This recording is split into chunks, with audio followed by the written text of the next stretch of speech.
Welcome back to The Explainer, everyone. I am absolutely thrilled to get into today's topic with you.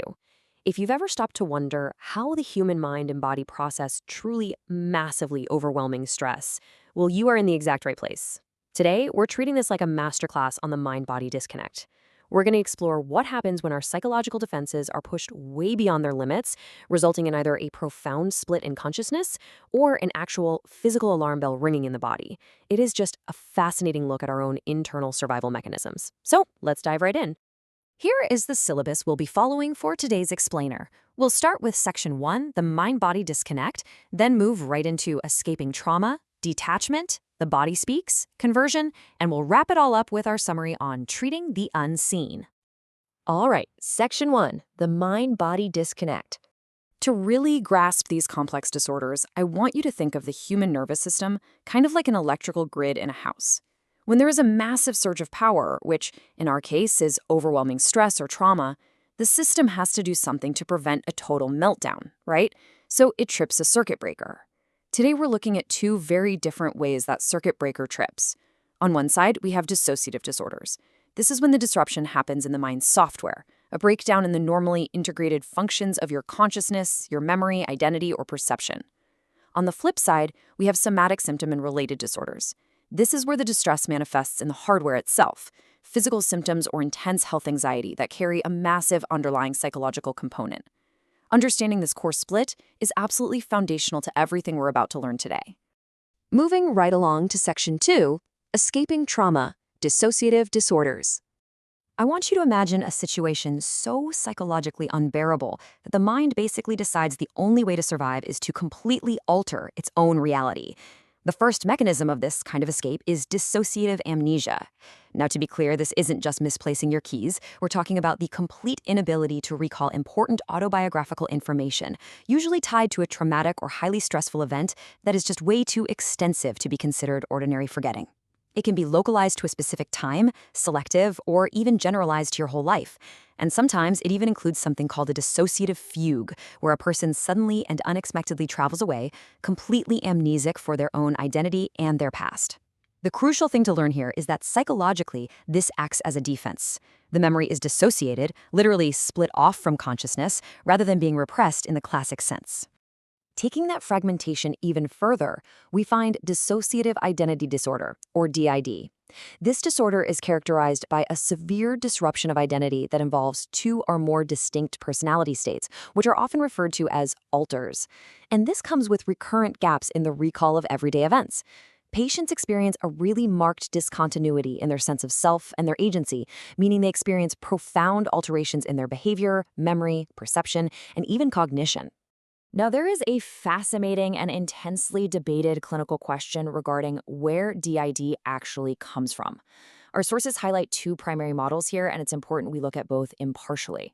The post-traumatic model argues that DID is an extreme psychological defense against severe chronic childhood trauma and abuse, literally allowing the child to psychologically escape what they cannot physically flee from. On the other hand, we have the sociocognitive model. This proposes a social and sociocultural origin, suggesting that in highly vulnerable, suggestible individuals, the symptoms are actually shaped by cultural expectations, media portrayals, and sometimes even suggestive therapy techniques.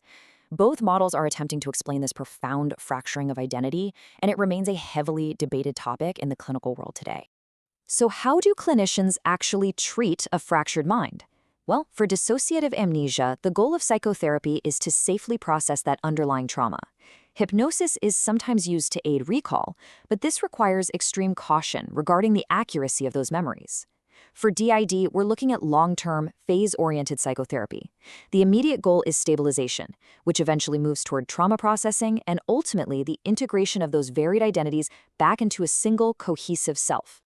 Let's move to Section 3, detachment, depersonalization, and derealization. Sometimes, the mind's circuit breaker doesn't erase memories or split identities. Instead, it alters the very fabric of how we experience reality, making the world or even ourselves feel like a simulation. We break this down into two distinct, persistent experiences. Depersonalization is this profound feeling of being completely detached from your own body or your own mental processes. It's like you're an outside observer of yourself. Derealization, on the other hand, is the feeling that your surroundings themselves are unreal or distorted somehow. Biologically, this is super closely linked to our stress response and anxiety circuitry. Psychologically, it very often triggers right after severe stress, panic, or trauma as a way to mentally escape unbearable emotion. And here is the most vital takeaway regarding these feelings of detachment: intact reality testing. The person experiencing this absolutely knows the experience isn't real. They know their body isn't actually floating away or that the room isn't literally melting.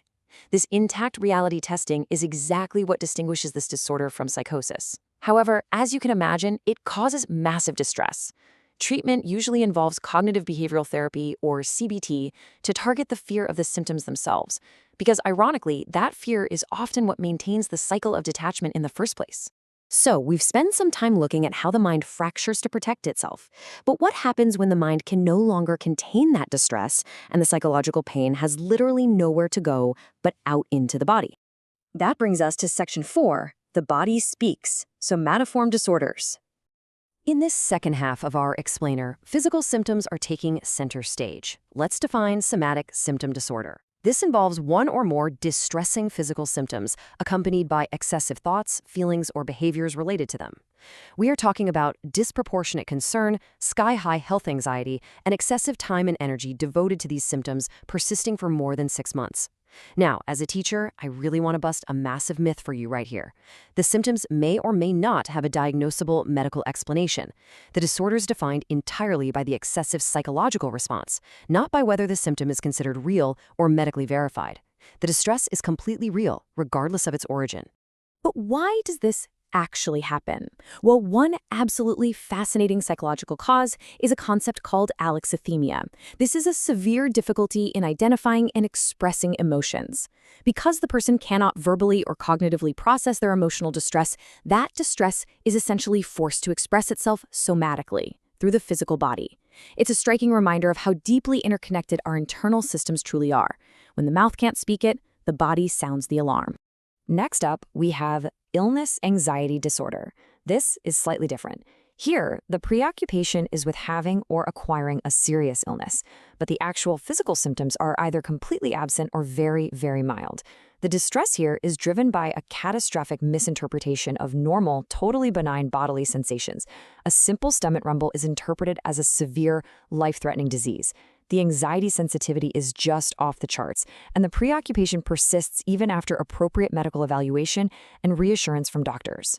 Patients with illness anxiety disorder typically fall into one of two presentations. You've got the care-seeking type, who will frequently visit doctors, moving from specialist to specialist, desperately looking for answers. Then you have the care-avoidant type, who does the exact opposite. They avoid medical evaluation entirely out of an extreme, paralyzing fear of what the doctor might find. Both types suffer immensely, and treatment primarily relies on CBT, sometimes paired with SSRIs, for that co-occurring anxiety. Let's look at section 5, conversion. Conflict becomes physical. This brings us to one of the most historically compelling phenomena in all of psychology: conversion disorder, which is also known as functional neurological symptom disorder. What happens when internal conflict literally alters physical function? It involves one or more symptoms of altered voluntary motor or sensory function. We're talking about really profound presentations like sudden paralysis, blindness, or non-epileptic seizures. But here is the defining clinical feature. The clinical findings show a clear incompatibility between the symptom and any known neurological or medical condition. The neurology simply does not match the presentation. A crucial point to learn and remember here is that these symptoms are not intentionally produced. The patient is not faking it. This fundamentally differentiates conversion disorder from factitious disorder or malingering. Because the patient is genuinely experiencing the paralysis or the blindness, treatment requires a highly compassionate, multidisciplinary approach that brings together neurology, psychotherapy to address the underlying stress, and even physical therapy for those motor symptoms. The classic psychodynamic view actually gives us a framework for why conversion disorder occurs, dividing it into two types of gain. Primary gain is the internal relief. It's the completely unconscious conversion of an unbearable psychological conflict straight into a physical symptom, which keeps that conflict out of conscious awareness. Secondary gain, on the other hand, involves the external benefits the symptom might bring, things like receiving attention and care, or the avoidance of difficult duties and responsibilities in their life.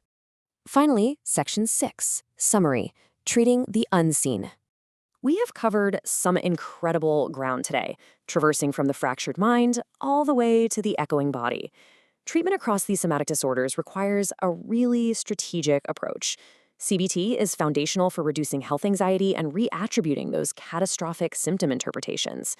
For somatic symptom disorders specifically, a really counterintuitive but highly effective goal is to implement regular, scheduled physician visits. By scheduling these visits in advance, clinicians reduce the patient's desperate, symptom-driven reassurance seeking. And finally, on a sociocultural level, it's totally vital to address any environmental reinforcement of the sick role or family modeling of illness behavior that might just be keeping the patient trapped in that cycle.